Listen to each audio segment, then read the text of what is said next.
Hello, my name is Linda Smrokowski. I'm from Illinois, and you are listening to the Special Chronicles Show podcast, giving respect and voice to people with special needs. This is Special Chronicles, giving respect and a voice to people with special needs. This episode 250 is brought to you by listeners like you. Please help support us at Special Chronicles with your tax-deductible donation today to help us continue our mission of giving respect and voice to people with special needs. Please go to specialchronicles.com/giving. That's specialchronicles.com/giving. We thank you for your generous support of our mission at Special Chronicles. This week on Special Chronicles, we're broadcasting live at Imperial Oak Brewery in Willow Springs, Illinois. Bottoms up. Yes, I don't know what that means. We haven't had a sip. I did have a sip, but our guest is my mom for a belated Mother's Day live episode. That's about you. I shudder thinking how the world can be so cruel. I lend my voice to those who can't. It's time we try, it's time we care, it's time we stand. It starts with a voice. You're listening to the Special Chronicles Show.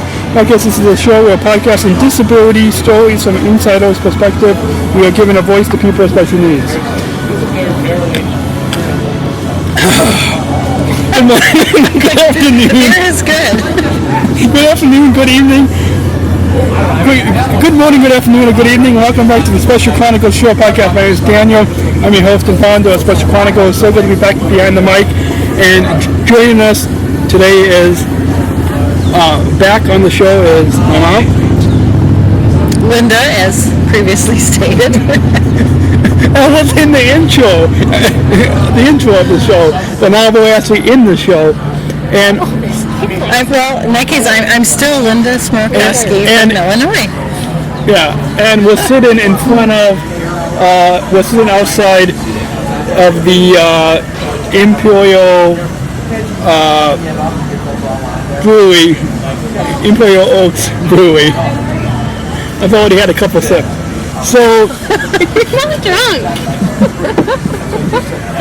what? What did you say? Nothing. Okay. So, Ignore the sister comments. okay, so Or the brother reactions to the sister comments. Yeah. Ignore those. So I don't have any notes here, but besides the on-air script, but But I have a head full of stuff. yeah. As So because it's Mother's Day related, talk about 28 years ago in Long Beach, California, where our friend Christina Sands from Born This Way is from, or lives. 28 years ago, you were pretty much a newborn. You'd been around a couple of months, but 4 or 5 months, but you had only been home from the NICU for a couple of weeks. And But you had gained an amazing amount of weight at 4.5 pounds, 4 pounds 6 ounces. yeah, Come way up from a pound and a half. yeah, and so did you have any other disability experience before I was born?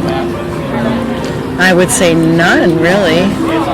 I mean, I had been a teacher, so I'd had the occasional student. I remember one student with epilepsy, and we had some training on, if she were to have an episode in class, which she did, and training came in handy. The students were real good with her. No, I didn't have a lot of years. I mean, I can remember from my childhood where I was maybe in early adolescence, and there was a little girl younger than I was. Maybe she was 10, and she had Down syndrome. And we would see her. She must have lived at home. I don't know her schooling situation. She would, times were different. This was in the 60s. She could run around. She would run around the neighborhood. so we knew her. But I don't know her. I don't know her schooling or family situation. But no, I don't have a lot of experience. No. So, take us back to before January of 89 of when I was born. Before that, leading up to that, I recall being pregnant. Boy. I just spilled some beer. I just spilled some beer on my notes, but so, but more the premature part of leading up to. Well, it was a normal pregnancy up until the point where it wasn't. So at one point my water broke, but we weren't even halfway through the pregnancy. So I was hospitalized, and there was an earthquake. I'll never forget that. There was an earthquake while I was in the hospital, having ruptured, having my waters broken. So you were in a tricky situation. The baby was. And there was an earthquake, and I remember being alone in the hospital room thinking, there's an earthquake. I'm in a hospital bed. What do I do? And then I realized, well, I'm not really sick. I'm not really incapacitated. I'm just supposed to lie here and try not to move because, to give any extra hopes for you to be okay as the baby inside me. But I thought, if the hospital does start to fall down around me, I could certainly get up and move and try to, get outside. But there was a short earthquake, so I didn't have to do anything. I just stayed there. And eventually they sent me home on very strict bed rest. They said, your chances of delivering a baby that's alive are not great at this point with your ruptured uterus, because the odds, I think that my doctor investigated, and she said there's about 13% chance that the baby has to survive when you're ruptured this early, because infection is inevitable. So I just did what I could do, which was just to lie there. And after a couple days, the doctor said, well, the baby's still there and seems fine, and let's send you home, but you're going to stay on the same very strict bed rest, stricter than I'd heard of. I don't know. She didn't have a lot of patience on such strict bed rest where you don't sit up, you don't roll over, except a little bit side to side, but you don't really get out of bed, put your feet on the ground or anything. And she said, I'll come see you at home. She said, I don't have a doctor's bag. And she didn't. When she came to see, they sent me home on a gurney, by ambulance on a gurney. And I was transferred into my bed on my back or on my side. And then when she would come to visit to check my vitals and just overall check, and I was recording temperatures all the time to look for infection. But she would come out, and she had a shopping bag, Nordstrom or something, and she would come in the bedroom and say, yeah, I don't have a doctor's bag. I just have, here I've got some things. Let me check you out. And she did that a number of times. Your dad strung up Christmas lights at one point because it was getting close to the Christmas holidays. And we just hung out. My parents flew out from the Midwest, and they, your dad had seen to it that I had cable TV. We hadn't had cable TV before, but the TV was way up high, so I could see it lying on my back, and we had some cable, and I believe I had got not online subscription, but just a regular paper subscription to the New York Times. Didn't have what? Internet back then. No, we didn't have internet in 1988. No, I had a computer. We must have had something because I had a computer with a dial-up or something, and I could do some paperwork on my back. Except my hands would kind of fall asleep because I had to raise them up, hold them up to the keyboard. But anyway, I had cable TV for that short time, or 5-6 weeks, and while you were trying to grow a little bit inside of me, and I had the New York Times delivered to the door. It was a luxury for a while, and but then there was a bad day. It was a bad day where something, things were amiss. Things were, I can't remember my exact symptoms, and to be delicate, I won't share what they were anyway. But excuse me. Why not? I can't remember if I was spotting. I was probably spotting some blood. Not since you brought it up, and then we had to get me to the hospital fast. I talked to my doctor, and she said, "Oh, I'll meet you at the hospital." And I hadn't been on my feet for 5.5 weeks at this point, so I had some help. Oh wait, hold on. Our guest today on the Special Chronicles show is my mom, Linda, and we're broadcasting live at the Imperial Oak Brewery in Willow Springs, Illinois, for the special Mother's Day broadcast. And Daniel pushed a button, and I started talking. I guess you'll have to push a button to stop me. Yeah. And we are, and for those listening, we are doing a Instagram story throughout this. So if you follow our Special C podcast from the day that we're recording this on May 16th, 2017, then you can get some insight. Well, and only people who are interested in craft beers will care that I'm, excuse me, I'm drinking I think it's called a Dunkelbock, a dark German type beer, and Dan's drinking a wheat beer, a Belgian, yeah.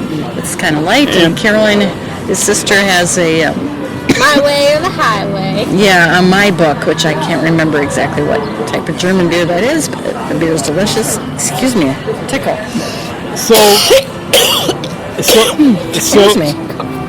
So you were saying about... Right, I had to get on my feet and have help, because if you don't stand on your feet for a few weeks, at first you can't, your muscles have deteriorated, so you can't stand too well. So I had some help.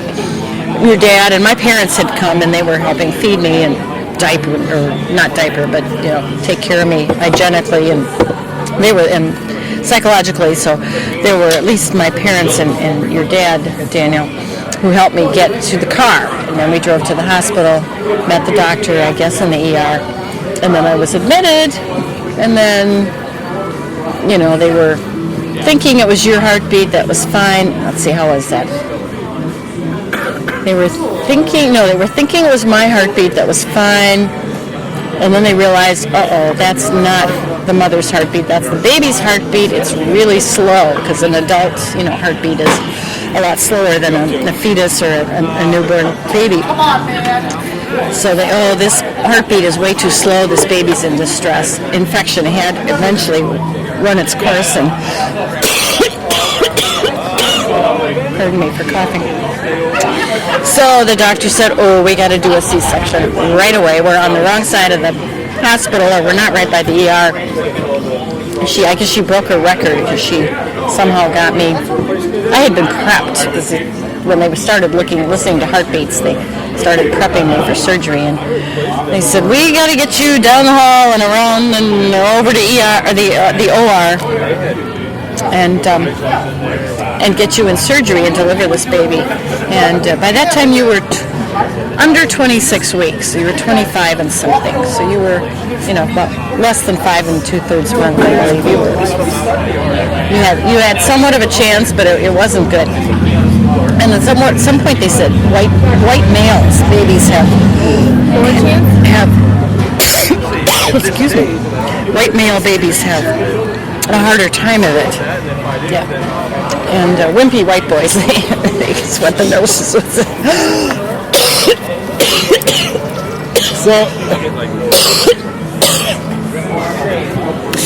And then you were delivered. So, wimpy white boys, is that going to be the title of the episode? No, it's up to you.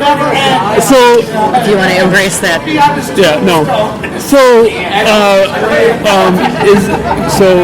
they had to revive you. I know that was later. I saw in the paperwork that baby delivered at such and such a time, baby revived at such and such a time. So that was kind of scary to see. So then that part of the story kind of goes into what you were saying about how the doctors wanted to advise abortion, or abortion. Well, how did that happen? We had gotten some. How did that work? At some point, the doctor said this baby is maybe when she said 13% chance that this baby will hang on long enough to be viable, to have a chance, and she said you're far enough along. Legally I could abort this baby if that's the mother's, if that's your decision. But since it wasn't, that's when the doctor started doing house calls, to try to do everything she could.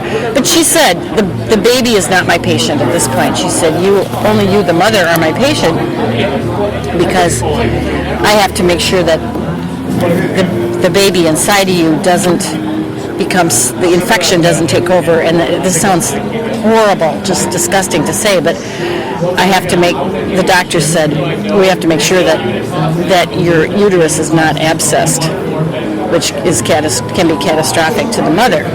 And she said, so you're my patient. She said, at some point, if we're lucky and the baby can hang on, then at some point the baby's also my patient, but not. And that was hard to hear. That was ugly to hear all of that. But I appreciated the doctor was very, very honest and gave us the choices that she believed she could give us. So our guest today on the Special Chronicles show is my mom, Linda, and we're broadcasting live at the Imperial Oak Brewery in Willow Springs, Illinois. So when you found out that I was diagnosed with developmental delays, which then soon later you found out was LD and speech and severe language disorder. What were some of the challenges and joys of raising a son with well, the joys were just that you were, a beautiful, sweet, adorable baby boy, and Am I supposed to laugh? His younger sister is making faces right now, but at the beautiful, adorable baby boy part. But he was, and I still am. And I remember because I was asleep when they delivered you very quickly. The doctor broke her own record, she said, when we were on the wrong, far into the hospital and had to get down a bunch of corridors to go into the OR, and later she said that was her record for getting somebody, getting a C-section performed from counting travel time to get there, and so I think it was 5 minutes or something till you were delivered. So I didn't get to see you then till it might well have been the next day, or it was definitely later in that day when I was awake, and I remember seeing you and thinking, I'm in love. You were just, so adorable. And the challenges, that wasn't really, at that point you just think about survival of the baby each minute, and, things would change minute by minute. And then the challenges, okay, so then some of the therapies, we don't have a lot of time because we want to keep this episode short, but some of the therapies I had included American Sign Language. Well, first I sort of had my own little therapy with you, which, if somebody's uncomfortable hearing about breastfeeding, then tune out for a moment. But preemies often aren't. Or fast forward. Preemies often aren't able to be breastfed, and I thought, well, darn it, I want to, see if we can maybe make this work. And it couldn't work. They couldn't feed you. You were too sick, as they put it, which I thought sick was a weird word, but that's the medical personnel use the word sick. You were really just underdeveloped and facing, facing some surgeries and problems. So I was, expressing breast milk and freezing it, and then they couldn't use it. So then I was what I call pump and dump, pumping, dumping, pumping and pumping. But then at just I think past 3 months of age, I was able to try nursing you, and it was challenging, and I needed professional what do they call lacticians to help. But that was successful. So that was my own little, mom therapy that I was able to do, was just give you hopefully some benefits of that. And, when you nurse, you spend many, many hours just sitting on the couch holding the baby, or later on just walking around holding the baby, nursing. So that was, again, my mom therapy. And then, you had people came to the house. Well, no, did they come to the house initially? I think so. It's a bit of a blur. I think some therapists did come, and then somewhere we were kind of slow to realize what California at the time could offer in therapies. And then when we did, I took you to Southern California. Southern California. I took you to an early intervention school, which was like junior high. It had half-hour periods throughout the morning. The mom and child together would go to different classes, a music therapy class, gross motor skills class, fine motor skills class. I think there was maybe a cognition thing class. And you did that, and then when you're 3, you age out of it. So then the public school. And that was inclusive? And that was, yes, the state of California had some programs that covered that. We didn't have to pay out of pocket for everything. And that was Thank goodness. inclusive, the full inclusion with people with... Well, I wouldn't say inclusive, because it was all under 3 years of age children, toddlers that had special needs. So it was a wonderful program. And then at 3, you went into the public school, but that was not inclusive either, because that was just 3-year-olds don't go to school. So it was a special program within the public school system. That it was mostly speech therapy at that point. You didn't get a lot of the other things that you could have used. After 3, I guess the state funding was different. So you didn't get really cognitive, you didn't get music therapy, certainly you didn't get gross motor skills or fine motor skills, but you did get speech therapy, and those speech pathologists were wonderful. And somebody, I don't know, we didn't get a lot more at the home. Some people do get a lot of things at the home, therapies. And then when it came time for, when you were a little older, the public school, we moved. That's it. We moved to Illinois, and right away got you signed up with the public school there in an early childhood program. You were still 3, I think. No, you might have been 4. And they had the local public school had a wonderful early childhood. 3 blocks away, or 2 blocks Early away. childhood program for, again, not inclusion, just strictly children with, high-risk children. I think they all had special needs. I think there were kids with Down syndrome and autism. So all your therapists and teachers from the very beginning, they walk on water. All of them were so wonderful. And then fast forward. Okay. And then fast forward. Fast forward. 10 You're years, 28. No. Fast forward to then 10, 15 years later, when I was in high school and started competing in Special Olympics. Right, we were a little slow again to figure out that Special Olympics would have been, a wonderful, and was a wonderful thing once you joined that.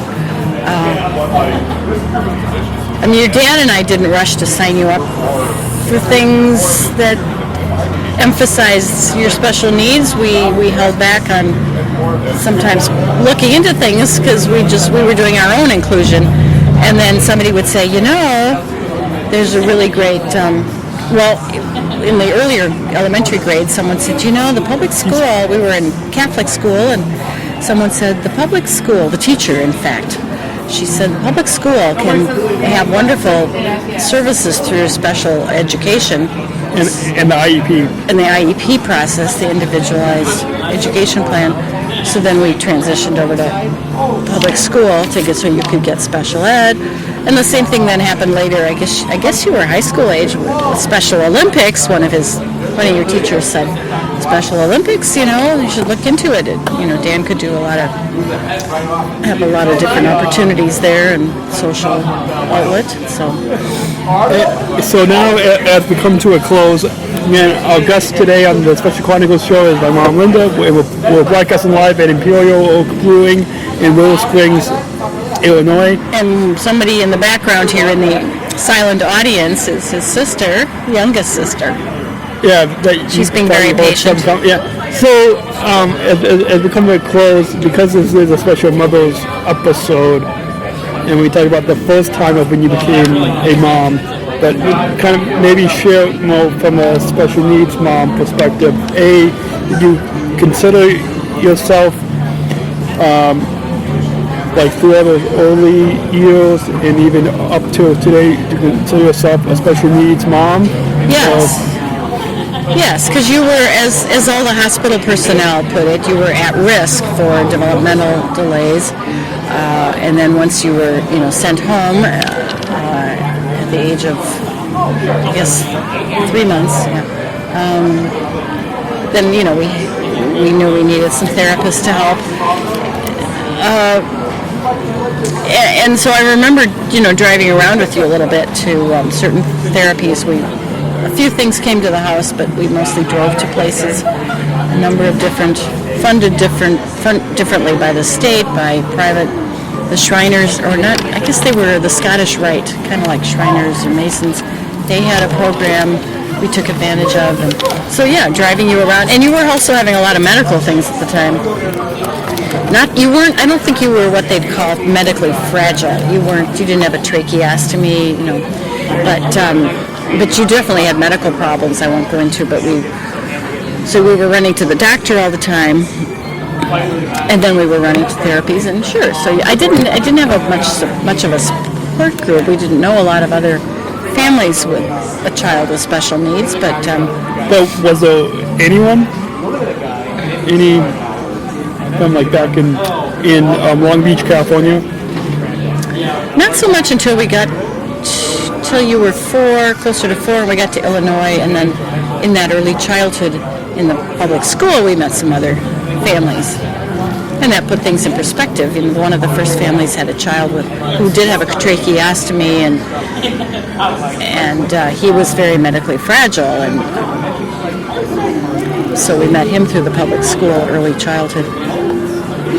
Yeah, you're busy as a parent, especially if any child, newborn, but especially if there's some special needs. So. And you have a second child. And then suddenly you have, a second and eventually a third child. But so you're busy, and you kind of gradually open your eyes to, there is, there are a lot of other people out there. And I remember meeting when you were still in the hospital. We met a family, and they had a number of children, and two of them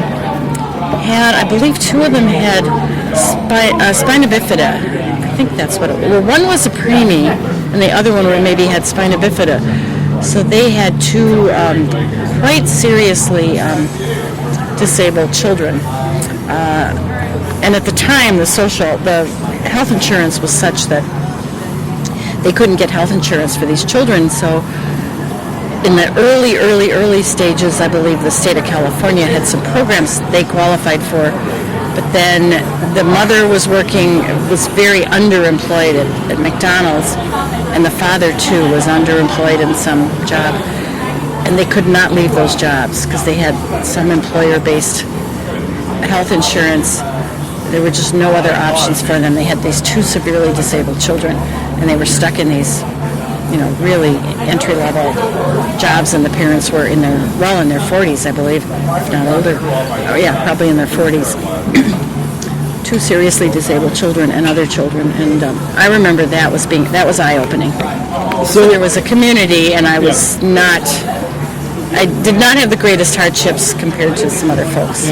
But now, 28 years ago, I think that there was more of a community, and with social media and the internet, with blogs and stuff. Gosh, that's got to help compared to the late 80s. Yeah. So, your final thoughts on your overall time here today on Special Chronicles? I think my thoughts have been exhausted, as probably every listener has been exhausted. And plus, I'm 3/4 of the way through this I'm livid. dark beer, so Well, you won't talk on air. But so brother-sister banter. And your final thoughts on Special Chronicles? Well, Overall. thanks to everybody for listening. And that's my. Overall, as And I hope, as a media Daniel, platform, I hope your media platform of Special Chronicles reaches a lot of people, and I think it's wonderful that you reach out to and people respond and speak. Not just your mother. That would be very limiting. It was just your mother. so I'm signing off. So to end this, Oh, he wants to clink our 2 beer glasses together. and so our guest today on the Special Chronicles show has been my mom Linda, and we've been broadcasting live from Imperial Oak Brewing in Willow Springs, Illinois. Thanks again for coming on the show. So until next time, take care and God bless. Special Chronicles, giving respect and a voice to people with special needs. Yeah. Okay, going. Oh wait, hold on. You feeling it, Mom?